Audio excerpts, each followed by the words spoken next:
Still dreaming of that $500 mic under the tree? Forget it. Missing episodes like Santa skipping your house? Well, we got to fix that. And if you're not asking your listeners what they want, well, you're the Grinch of podcasting. Let's unwrap some holiday podcasting wisdom right now.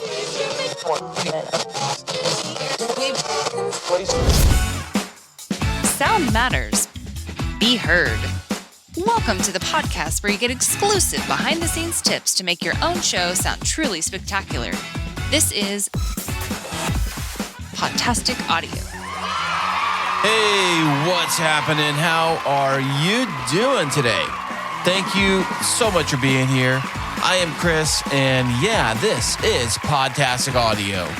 This show was designed and created to help you, yes, you and your little podcast too, make an amazing show for your audience. And one amazing tool to help you make that happen is Riverside.fm. Today's episode is brought to you by Riverside, and this holiday season, make your podcast shine brighter than the star on top of that tree. With Riverside.fm, you'll get studio quality audio and stunning 4K video, perfect for capturing those end of the year episodes. Thanks to IsoTracks, that basically takes each person's audio and video, records them separately, making your edits smoother than Santa's sleigh ride. And with AI Magic Clips, you can turn your best moments into shareable highlights faster than you can say Merry Christmas. Don't wait. Head over to Riverside.fm and use my promo code Podtastic for an extra 15% off. Check that out. Give your podcast the gift of greatness with this holiday season. We have officially made it to Christmas 2024. Merry Christmas to you. Happy holidays. And I hope that you were not on the naughty list this year. You actually were a very good person. Hopefully your podcast was amazing also. You know, coming to the end of the year, we always kind of think about our show and we kind of reflect on different things. And I do know that a lot of podcasters, maybe you are one of them, that use this time of year to take a break, to be with your family and be with your friends and be with your loved ones this time of year, rather than, figuring how to make episodes and book guests and all that stuff. A lot of people will use this time to not record anything, which is fine. You can do whatever you want. But being that it is Christmas, a lot of people focus on the different gear. Maybe you got a new microphone as a gift, or maybe you got some cool console as a gift for Christmas, things like that. So you're always kind of looking at ways to evolve your show and make it better. But trust me, it's not always the tech that makes your show better. It's not always the gear that makes your show better. But I do realize that a lot of us podcasters use this time of year to think about like, hey, what can we do to improve our show? How was our show, over the last year we just did? How was it? And how can we take it looking forward into maybe next year and beyond? If you go that far, where are ways that we can improve and make things amazing? So being that it is Christmas, today we're unwrapping some wisdom from the pros, common rookie podcasting mistakes and how you can avoid them. Think of this episode as your ultimate holiday gift to yourself as a podcaster. I mean, who hasn't gone a little overboard searching for that perfect microphone? Or maybe they panicked about missing an upload date. Let's fix all of that today. Okay, so first things first. And the very first thing we're going to talk about today is the gear or equipment for your podcast.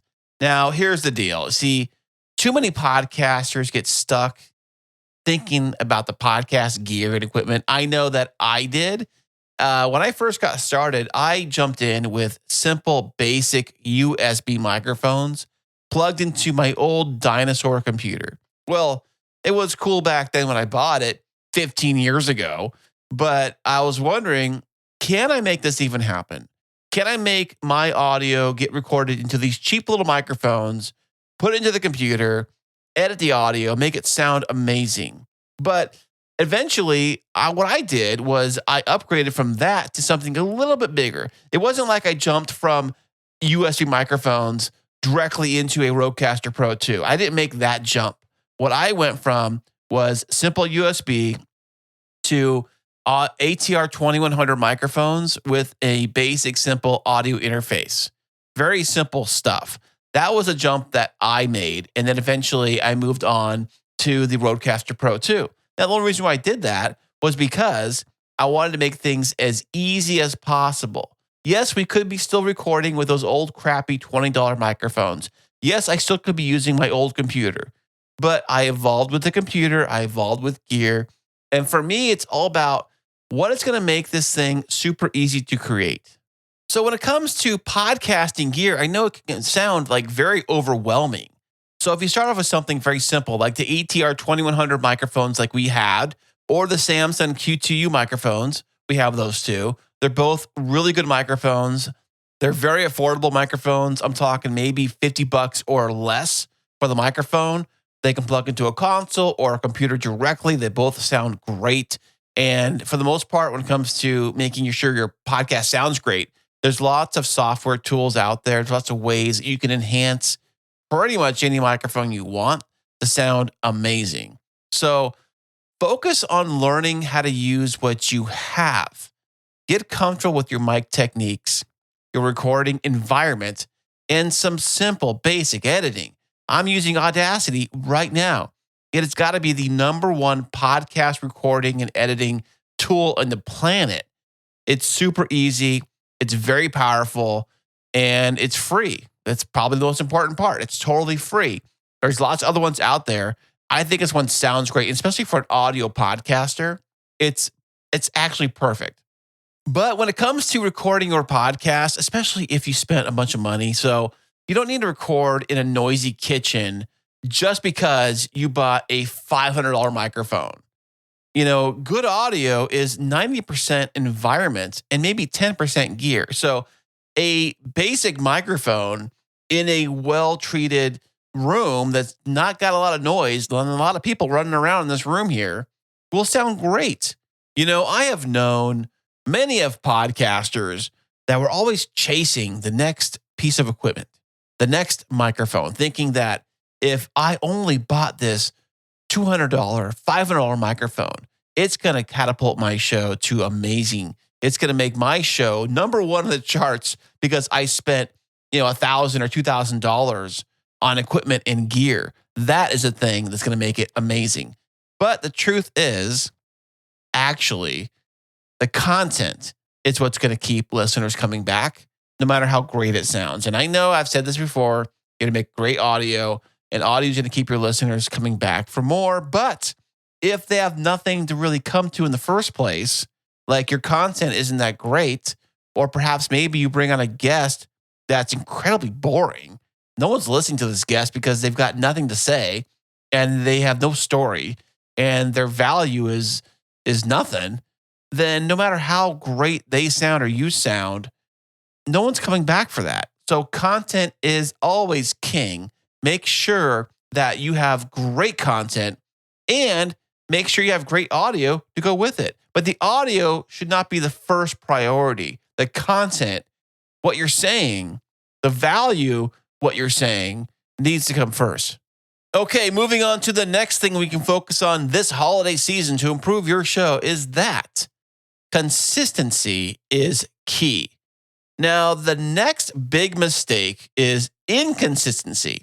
I've seen this happen with a lot of shows, especially shows that launched during the COVID days of 2020. Everybody had a podcast, and a lot of those shows, if not all of those shows, are pretty much gone. And what happened was I noticed that, a few years after the pandemic, of course, you can't always book guests all the time because people are usually doing other things. Maybe your co-host you have went back to work. They're not home anymore. So they're back at their regular job. So they can't record when you want to record. You decided to do a live show at a certain time, but you couldn't get anybody to show up for the live show because everybody's doing other things. So what happens is you start to be inconsistent, and you'll say, well, maybe I'll do an episode every other week. or maybe every other month, or maybe when I feel like it. So you do an episode 3 times a year.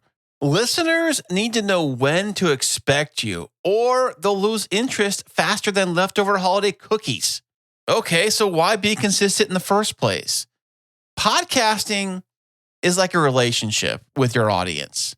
They need to know they can trust you and trust you'll show up when you say you will show up. If you say, I'm doing an episode every single Monday or every other, whatever it is, the audience needs to know that you are going to stick to your word, because if they don't trust you, if you lose trust with the audience, it's game over. It's all downhill from there.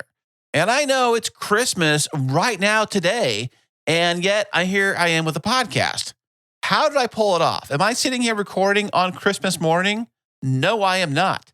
This episode was part of a batch recording that I did early in the month. And that is one way you can actually release content and be consistent with your content if you do batch recordings. Holidays or work deadlines or life in general can just get in the way. So record a few episodes ahead of time and schedule them out for when you know you are not going to be available to actually sit down and record a podcast. As you're hearing this episode right now during Christmas, do you think I recorded this on Christmas Day?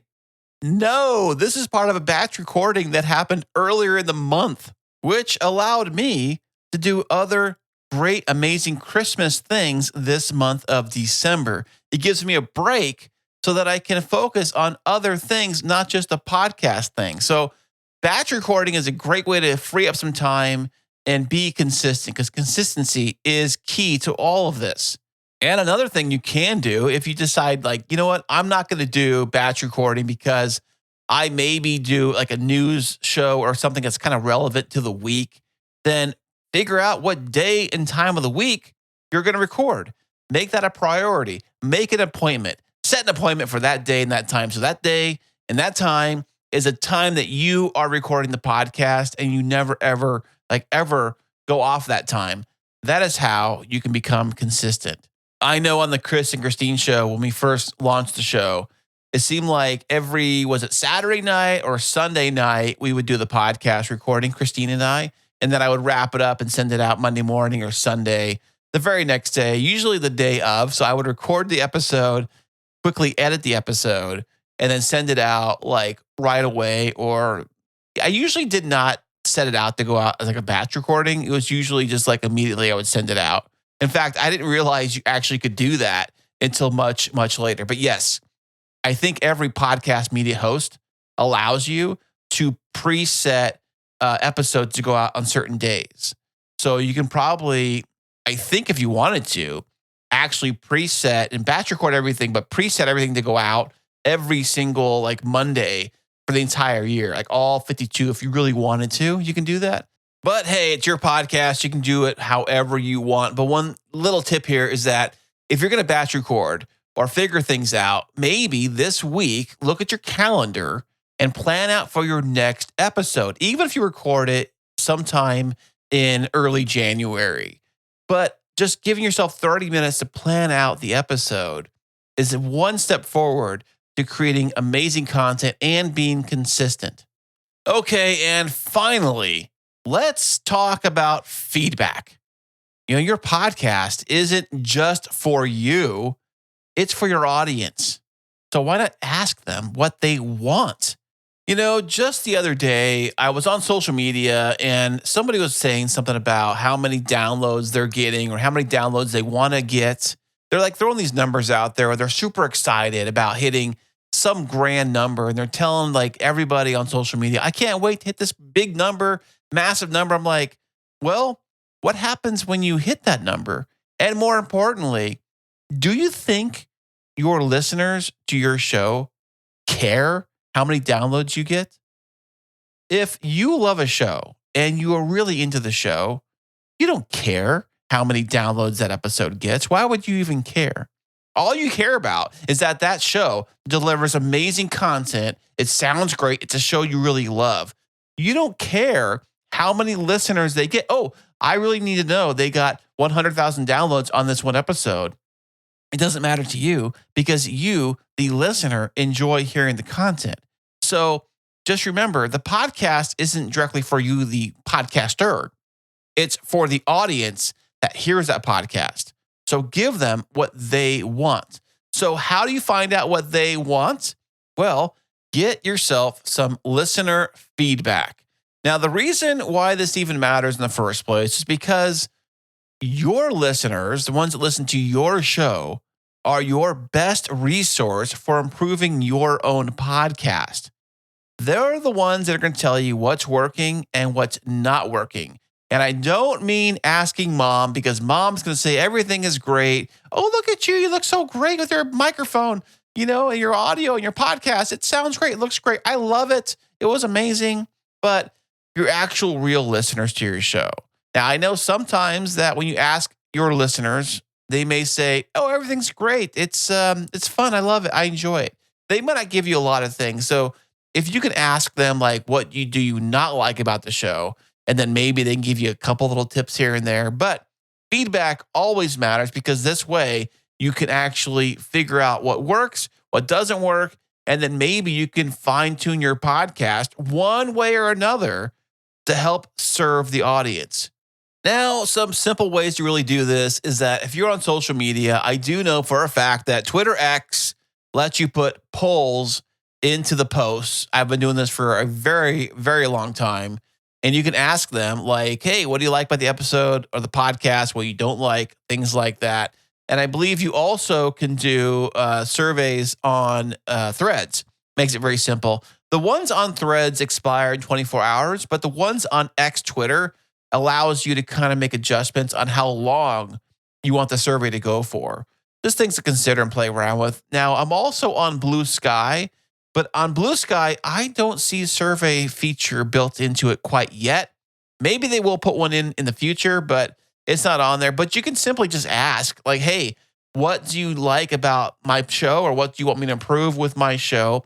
Just ask your audience and keep it simple, because the simpler you make the little poll or the survey or the questionnaire, and very simple you make it, the easier and the more fun you make it for the listener or the audience to actually participate. They're more willing to actually participate. And if you have to, you always can do some kind of giveaway, like a prize or some kind of something for every person that actually gives you like honest feedback and actually an honest review and give you some information that you can use to fine tune your podcast. You can throw a little carrot out there. It never hurts. It is Christmas time. It is time for giving. I get it. So this week, create yourself one little post or maybe an email asking your audience for their input. Then use their ideas to plan out your very next episode. It helps you create amazing content because this content came from your audience and it's for your audience. So it's a win-win. Okay, so let's recap. Don't overthink your gear. Be consistent and embrace the feedback of your audience. These simple shifts will make a huge difference in your podcasting journey. So here's a little homework for you. Reflect on your podcasting habits. What's one thing that you can tweak today? Maybe it's putting away that gear catalog and focusing more on the actual content. Skip getting the new upgrade and actually set some time aside to batch record some episodes. Hey, thank you once again for listening all the way to the very end of this episode. I do make these episodes for you. It is my Christmas gift from me to you is this podcast. Unwrap it carefully. It's fragile inside. But once again, Merry Christmas and Happy Holidays to you. And I hope you have a wonderful, wonderful holiday season. And I will see you on the very next episode. And until then, happy podcasting.